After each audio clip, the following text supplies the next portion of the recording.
शेतकरी बांधवांनो नमस्कार. अतिवृष्टीनं आणि संकटामध्ये शेतकरी असताना ज्या पद्धतीने राजकारण केलं जातंय त्याचा पर्दाफाश मी आज आपल्या पुढे करतोय. हा बघा, हा 10 तारखेचा जी.आर. आणि हा 9 तारखेचा जी.आर. तुम्हाला सांगतो अजून काय स्पष्ट आहे. स्टंटबाज, नौटंकीबाज आमदार यांचा पुन्हा चेहरा पर्दाफाश झालाय. आमदार मंगेश चव्हाण ज्यांनी तुम्हाला पवित्र अशी मतं दिली, त्यांच्या मदत नाही करू शकले किंवा भावनाशी तर खेळू नका. त्यांना तुम्ही जे रिलीफ पॅकेज, मदत पॅकेज मध्ये समावेश नाही करू शकत तर किमान शब्दांचा खेळ करून राजकारण तर करू नका. कुणाशी राजकारण करताय तुम्ही आणि कोणत्या वेळी राजकारण करताय तुम्ही? ज्यांनी तुम्हाला पवित्र असं मत दिलं त्यांच्याशी, जेव्हा तो अडचणीमध्ये आहे, संकटामध्ये आहे, आत्महत्येच्या गर्तेमध्ये आहे, त्यांच्याशी. शेतकरी बांधवांनो उघडा डोळ्याने बघा नीट. हा 9 तारखेचा जी.आर. यामध्ये रिलीफ पॅकेज दिसतंय नाही, विशेष मदत पॅकेज व सवलती, आणि तारीख किती ती 9 तारीख. हा जी.आर 8 पानांचा आहे बघा. 1 2 3 4 5 6 आणि शेवटची 2 पानं तालुक्यांची 7 आणि 8. बरोबर आहे, 8. बघा तुम्ही आता या जी.आर चे आज तुम्ही बघत असताना या जी.आर मध्ये दुसऱ्याच पानावर अबाब दिली, मदत दिसलंय तुम्हाला.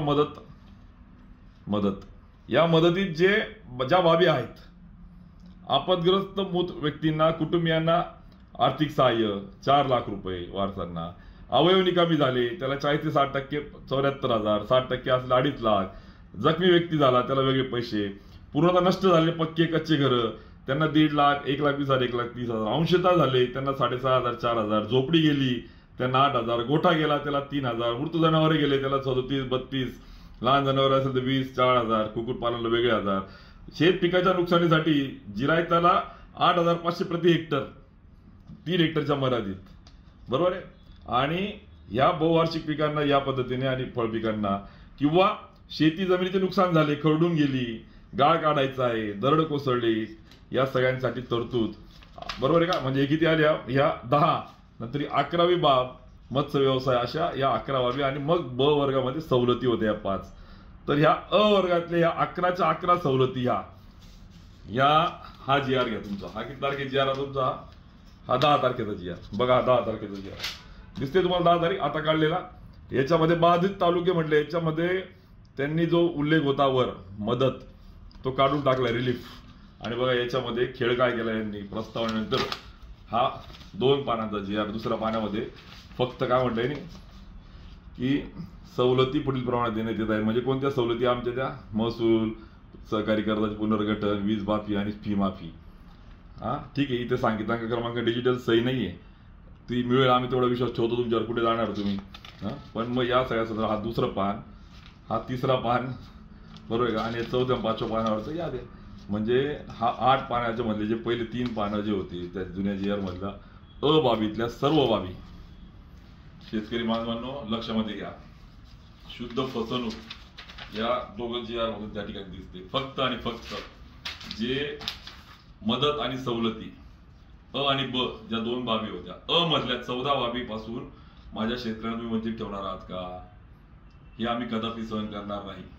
आणि अजून तालुकेच डिक्लेअर केले. शेतकरी बांधव लक्षात घ्या, अजून तालुकेच डिक्लेअर केले. तालुक्यामध्ये तर आता मदत जे होतं रिलीफ पॅकेज तर नाहीच आहे. हा जी.आर सांगतोय, मी नाही बोलत आहे. आणि ब मध्ये फक्त सवलती दिसत आहेत, त्या 4 सवलती आम्हाला, पुनर्गठन, फी माफी, वीज माफी, तेवढ्याच.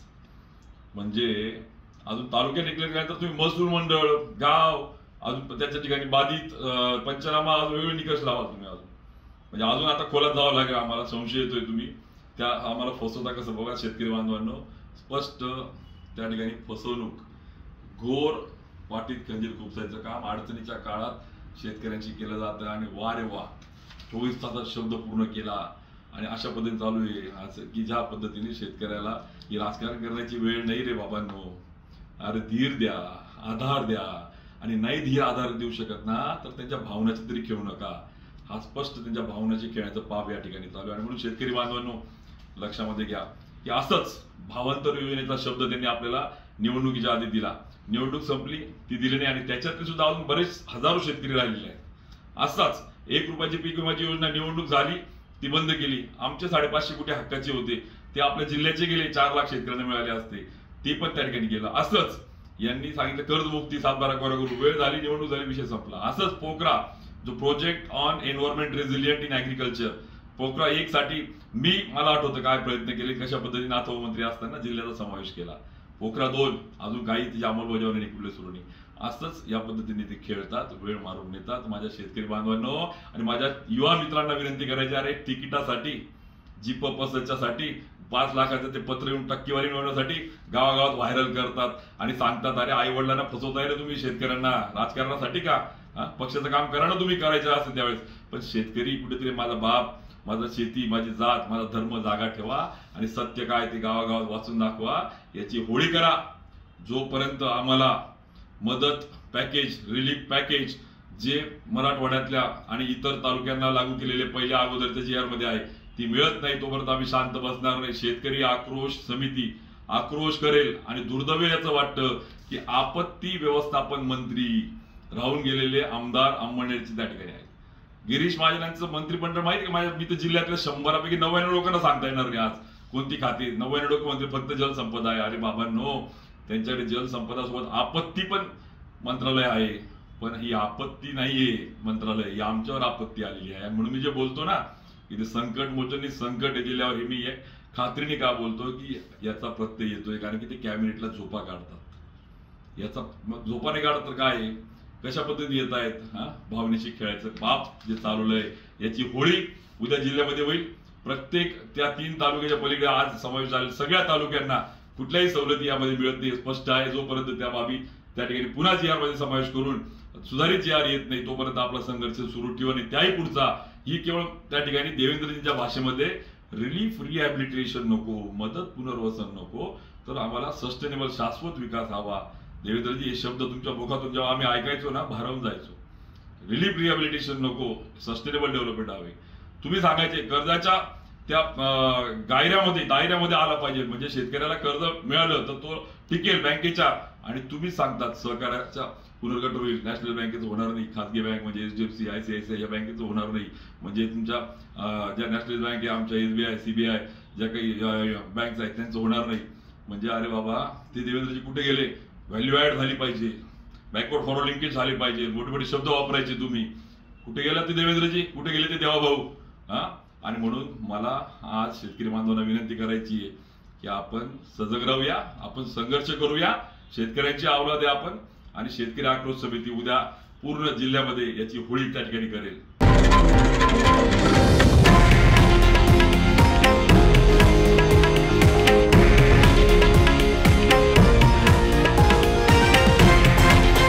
हे आहे देशातील नंबर 1 न्यूज नेटवर्क आणि आपण पाहत आहात TV9 मराठी, एकमेव.